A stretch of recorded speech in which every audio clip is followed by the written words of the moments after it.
Muy buenos días. En el día de hoy vamos a hablar sobre el equilibrio, especialmente en el oído.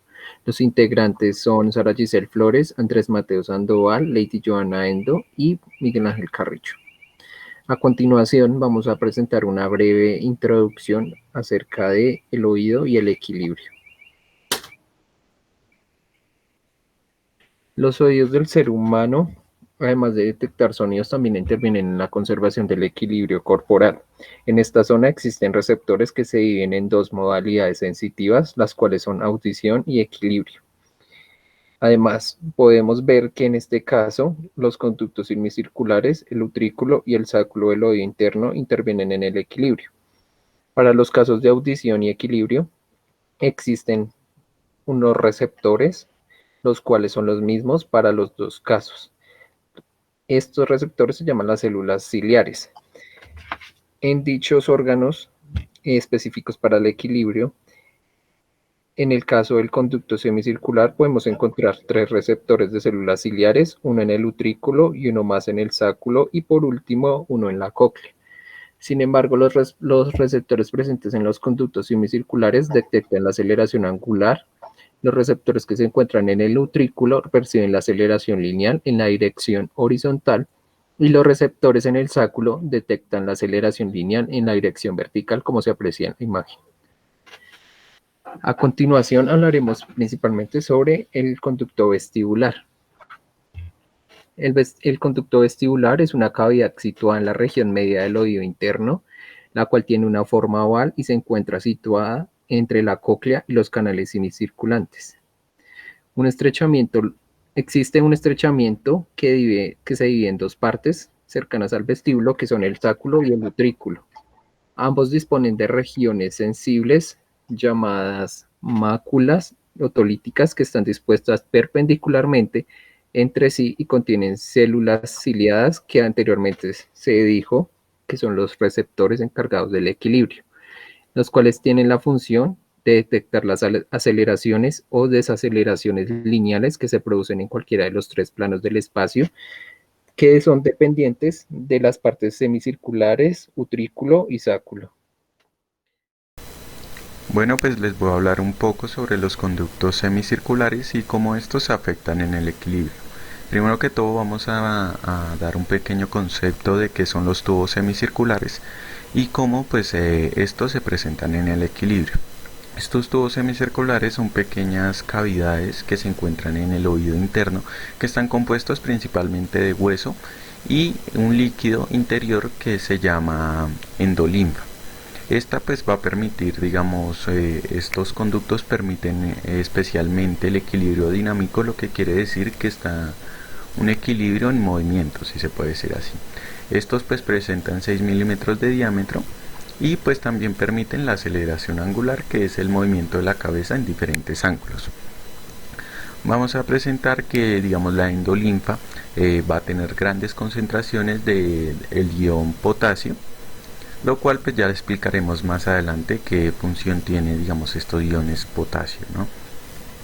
Entonces vamos a ver a la derecha pues digamos, un pequeño diagrama del oído interno y vamos a ver que en la parte superior pues se van a encontrar los conductos semicirculares. Estos pues van a ser el anterior, lateral y posterior. Los canales laterales y posterior pues se van a encargar del movimiento vertical cuando, digamos, el cuerpo se mueve de manera vertical, digamos, en una caída, y también un poco lateral, si se puede decir así. Tenemos el canal lateral, que va a ser un movimiento horizontal, digamos una caminata puede ser. Y pues por otro lado pues vamos a tener que estos conductos tienen unas ampollas que serán las encargadas de, digamos, transformar esa energía mecánica a energía eléctrica y pasarla por un nervio, ¿no? Estas ampollas interiores pues están compuestas principalmente por células estructurales y células pilosas, que ya las explicaremos un poco más concretas, ¿no? Se encuentran varias estructuras del oído. Esto quiere decir que las ampollas interiores no solo se presentan en los conductos semicirculares, sino también se presentan en el vestíbulo, que es esta parte que estoy señalando.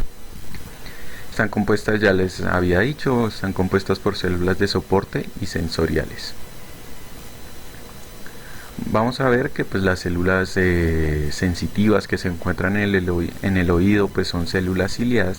Las células ciliadas son células que presentan cilios, que son estos pelitos que ven acá, que pues van a permitir reconocer el movimiento digamos, de la endolinfa, ¿no?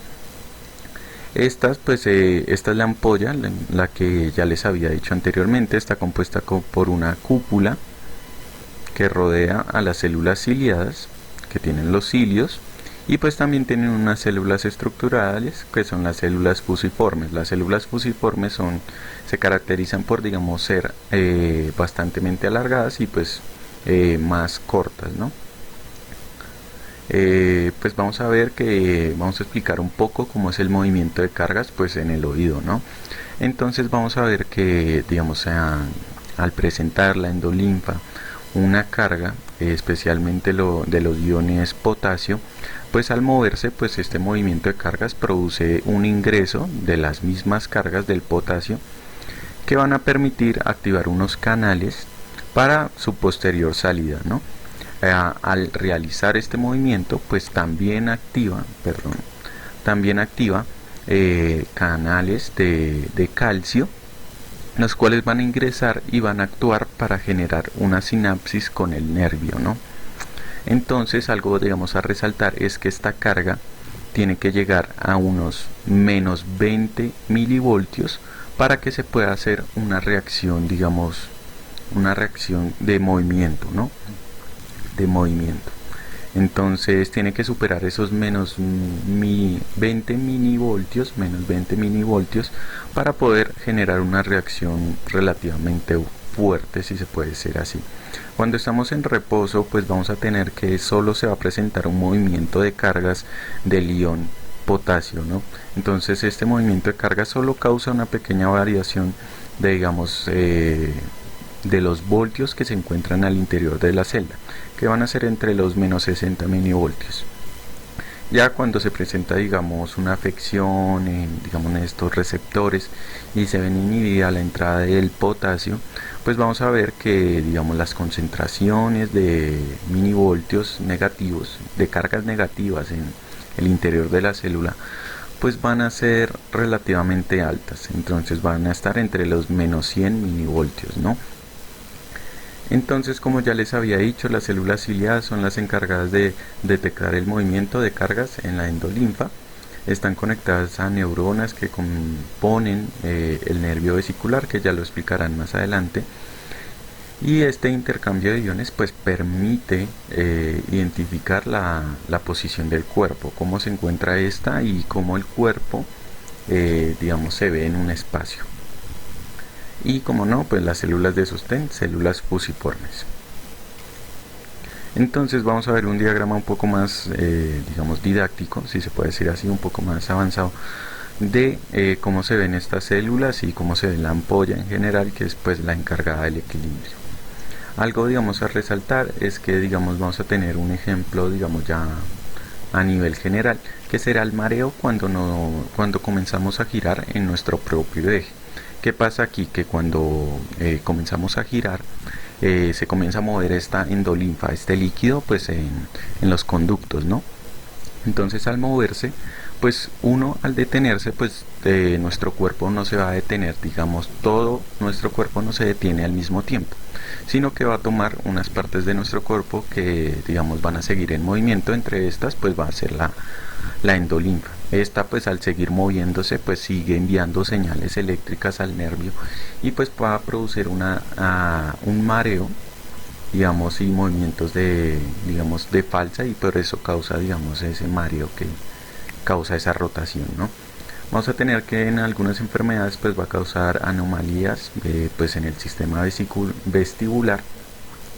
Y pues qué causa, pues una sensación de flotar. Esto quiere decir que, digamos, uno no se puede ver en un espacio, uno se pierde en el espacio, uno no puede detectar ciertas cosas.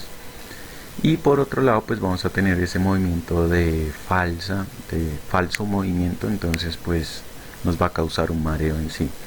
Quería, digamos, demostrarles, ya por último, pues mostrarles, digamos, un poco digamos, una coloración de la ampolla en el oído interno. Vamos a ver su cápsula que se va a encontrar acá, que está rodeada por la endolinfa. Y pues vamos a ver que pues por aquí pasa a los nervios vestibulares, que ya vamos a pasar un poco a ellos. Bueno, entonces para dar continuidad a la explicación, procederé a explicar lo que son las vías del equilibrio. Entonces, como ya se ha venido viendo, sabemos que el aparato vestibular está compuesto por los conductos semicirculares, el utrículo, el sáculo, los cuales pues van a dar origen a los impulsos nerviosos que se van a propagar por la rama vestibular o pues también conocido como nervio vestibular del nervio vestibulococlear. Entonces, para entrar en contexto, se dice que cuando una persona pues mueve su cabeza, junto con esta se van a mover los conductos o canales semicirculares y las células ciliares que se encuentran en esta parte del oído interno. Entonces, y por otro lado, la endolinfa, que esta es ese líquido albuminoso que se encuentra dentro de la ampolla del conducto, no se va a mover, va a permanecer estática durante este movimiento. Entonces, ¿qué va a pasar? Que estas células ciliares que se encuentran en esta parte van a arrastrar ese líquido o esa endolinfa, que lo que va a hacer es que esos haces de cilios también se inclinen. Entonces, la inclinación de estos cilios lo que va a producir son los potenciales de receptores. Entonces, ¿qué va a pasar? Estas células ciliadas, al producir este potencial de receptor, lo que van a hacer es una sinapsis con las neuronas sensitivas que se encuentran en el ramo vestibular del nervio vestibulococlear. Entonces, para entrar en contexto,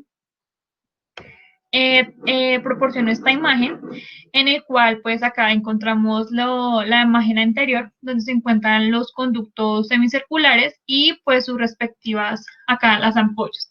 Entonces, ¿qué va a pasar acá? Las células ciliadas inclinadas con ese potencial de receptor van a hacer sinapsis con las neuronas que se encuentran en este nervio vestibular que está de color azul. Entonces, para entender un poco más, lo que se refleja de color amarillo es lo que se conoce como este nervio vestibulococlear. Dentro de estos conductos, como por llamarlos así, se encuentran distintos nervios, como tenemos el coclear. Y pues en este caso nos vamos a centrar en el nervio vestibular, que es en el que nos interesa para entender las vías del equilibrio. Entonces, una vez se produce esta sinapsis, lo que va a pasar es que la mayoría de los axones que se encuentran en este nervio vestibular, se encuentra de color azul, van a ingresar al tronco encefálico y van a terminar en varios núcleos vestibulares que se encuentran en el bulbo raquídeo. Podemos observar acá el bulbo raquídeo y acá los núcleos vestibulares a los que van a llegar estos axones provenientes del nervio vestibular. Se dice que la gran mayoría de estos axones provenientes de este nervio vestibular, como ya les dije anteriormente, llegan al bulbo, a los núcleos vestibulares que se encuentran en el bulbo raquídeo, pero pues otra parte se va directamente a lo que es el cerebelo. Por otra parte, tenemos lo que mencioné anteriormente, los que son los núcleos vestibulares que se van a encontrar en el bulbo raquídeo. Pues, ¿qué son estos? Entonces, estos núcleos vestibulares, ¿qué van a hacer? Estos se van a extender en distintas direcciones y van a llegar a distintos puntos finales. Como primer punto, decimos, o se dice, como primer punto, se dice que estos núcleos vestibulares se van a extender hacia los núcleos que se encuentran en los nervios craneales. Y pues, ¿qué pasa con estos nervios craneales? Estos son los encargados de controlar lo que son los movimientos oculares, trocleares y abducens. Otros axones que provienen de acá se van a extender hasta el núcleo, hasta los núcleos del nervio accesorio, que este en general va a contribuir a controlar lo que es los movimientos de la cabeza y pues del cuello. Y pues por otro lado, muchos de estos núcleos o se van a unir directamente a este tracto vestibuloespinal, que pues a este va a llegar para transmitirle pues sus impulsos reguladores. Y esto lo que va a hacer es, valga la redundancia, regular el tono de los músculos esqueléticos en respuesta a los movimientos igualmente pues de la cabeza. Existen varias vías, como ya lo mencioné anteriormente, entre los núcleos vestibulares y que llegan pues directamente al cerebelo, específicamente al arquicerebelo. Entonces acá el cerebelo va a tener un papel muy importante junto también con el cerebro de mantener el equilibrio. Entonces, ¿qué va a pasar? El cerebelo va a estar constantemente recibiendo información desde el utrículo y el sacro. Pues que ya dije que estos anteriormente también están encargados de originar esos impulsos nerviosos. Entonces, lo que va a hacer el cerebelo es que va a procesar esa información y va a hacer varios ajustes que tenga que hacer en este momento. En general, lo que va a hacer es dar una respuesta que sería hacer estos ajustes al estímulo. Entonces, el cerebelo lo que va a hacer en respuesta, como dije anteriormente, a ese estímulo de que viene o que se origina el utrículo y el sáculo, es enviar información en forma de impulsos nerviosos a las áreas motoras del cerebro.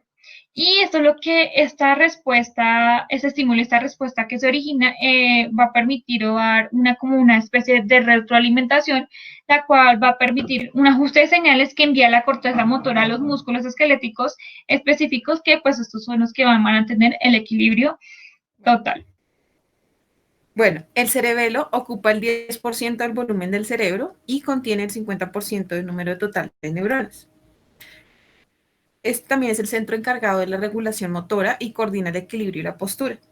Recibe información y órdenes de la corteza cerebral y las conecta con el aparato locomotor. Este está ubicado detrás de la parte superior del tronco encefálico, como lo vemos acá, y está en una parte que se denomina como la fosa cerebelosa del hueso occipital. De hecho, ustedes pueden tocarse en la parte inferior, ¿sí? El lóbulo temporal. Allí podrán encontrar esa fosa que está conectada, donde pueden ver la unión entre la médula espinal con el cerebro, ¿sí? Ahí es donde se ubica su cerebelo. Su estructura está compuesta por una estrecha porción media, que se llama vermis, por un hemisferio que está dividido a su vez por la parte externa y la parte intermedia. También encontramos en la parte izquierda, bueno, derecha de nuestro computador, el lóbulo anterior y bastantes fisuras que vemos aquí como pliegues, más una parte inferior, que es en donde se une con la médula espinal y por donde llegan las transmisiones del nervio vestibular al lóbulo floculonodular. Este es muy importante tenerlo en cuenta, dado que este es el que está conectado directamente, como ya lo dije, al nervio vestibular y va a mandar las señales directas para que el cerebelo transmita las señales a las neuronas y hagan ellas puedan dar ese comando para el sistema locomotor, para movernos, para desplazarnos. De hecho, el cerebelo es uno de los que guarda el aprendizaje de lo que hacemos, o sea, tiene esa memoria de lo que podemos en general hacer desde muy niños. Es decir, el aparato vestibular recibe los estímulos externos por medio de la audición, en este caso. Y esos estímulos se definen por el movimiento a favor y en contra de la gradiente de las membranas de las células pilosas, que ya vimos anteriormente, y esas ayudan a tener ese estado gravitacional en el que nos encontramos. Entonces, gracias a ello, el cerebelo, como ustedes lo ven acá, tiene diferentes funciones, pero en sí el cerebelo es el que va a ayudar a guardar toda esa información que desde muy niños empezamos a tener en la parte de la locomoción, sobre todo, que nos va a indicar o guardar esa información de cuando nos tenemos que mover, por ejemplo, los pasos que damos, es decir, también para mantener el equilibrio, como cuando empezamos a saltar, cuando empezamos a dar nuestros primeros pasos. Entonces el cerebro ya empieza, ya empieza a guardar toda esta información y entonces esta información nos va a quedar para toda la vida. De hecho, no vamos a tener que volver a pensar en ello, sino que ya queda guardado toda esta información para que las neuronas empiecen a responder inmediatamente. y lo hagan en cuestión de segundos. Como vemos acá en la parte derecha, podemos ver la cara anterior conectada al bulbo raquídeo, que es esta parte de acá, con una protuberancia anular. La cara superior tiene la forma de un tejado y conecta con una parte que se denomina tienda del cerebelo. La cara inferior está, no se puede ver acá, se ve detrás de esta, está apoyada sobre la dura madre y se conecta con la fosa occipital del cráneo o del cráneo o fosas cerebelosas.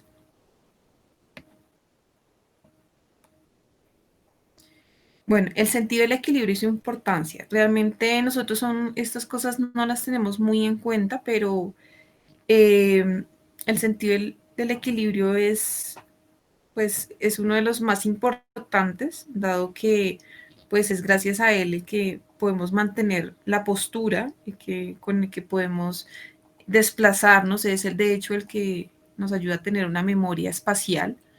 Y nosotros siempre esto lo vemos muy por el lado de la visión, aunque si bien está conectado el sentido del equilibrio por el aparato vestibular con la visión, en el oído, o sea, la transmisión por el oído también es muy importante. De hecho, quisiera que ustedes hicieran un ejercicio allá donde están sentaditos. Entonces, si ustedes se paran, se ponen de pie, intentan cerrar los ojos y de pronto también levantan un pie en el que se sientan más cómodos y al mismo tiempo cierren, o sea, traten de tapar sus oídos. Si ustedes intentan hacer esto, van a sentir totalmente una pérdida del equilibrio y sienten que se caen tal vez, ¿sí? ¿Por qué va a pasar esto? Porque es gracias a la visión y gracias a la audición que nosotros tenemos esta percepción del alrededor, ¿sí? O sea, esas ondas y esa transmitancia va a llegar hasta nuestro cerebro y es la que va a permitir, ¿sí?, que nosotros tengamos un sentido de orientación, de ubicación y sobre todo de estabilidad y postura.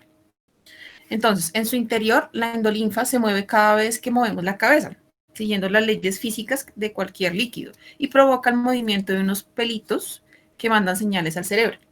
El cerebro interpreta estas señales y envía órdenes a los músculos para que nuestro cuerpo mantenga el equilibrio.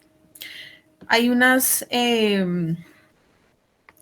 trastornos que son muy comunes cuando ya tenemos problemas de oído, en el oído interno, y es el vértigo. Aunque hay una gran porción de la población que sufre esto, hay algunos cuidados que podemos tener nosotros para no llegar a ser parte de esa población. Los cuidados que podemos tener para cuidar nuestra audición y también nuestro sentido, nuestro aparato vestibular, es proteger nuestros oídos de sonidos fuertes, como golpes, el tráfico con neumáticos. Por ejemplo, si ustedes van en un carro, de repente empiezan a abrir las ventanas y mantienen eso mucho tiempo, el oído va resintiéndose. No es que vayan a perder la audición de inmediato, pero eso sí va golpeando, pues poco a poco, el oído medio y pues posteriormente el oído interno. También usar auriculares o cascos con un volumen adecuado, ¿sí? Esto lo hacemos muy continuamente y nosotros no tenemos en cuenta que poco a poco eso va debilitando también no solo nuestra audición, sino, como yo les decía, estas señales empiezan a llegar hasta el aparato vestibular y posteriormente al cerebelo, total que lo que hace es desorientar y mandar información errónea y pues empezamos a tener más problemas tanto en un sentido en el aparato vestibular como en el cerebelo y pues posteriormente en la corteza cerebral.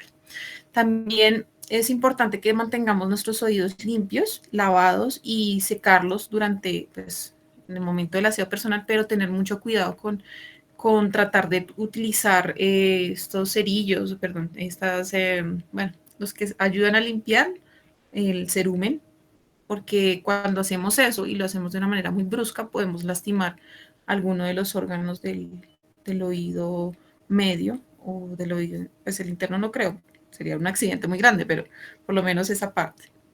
También es importante secarnos y ducharnos, secarnos muy bien los oídos cuando vamos a ingresar, cuando vamos a salir de la piscina o de la ducha, pero también cuidando no quitar totalmente el cerumen, porque esto es una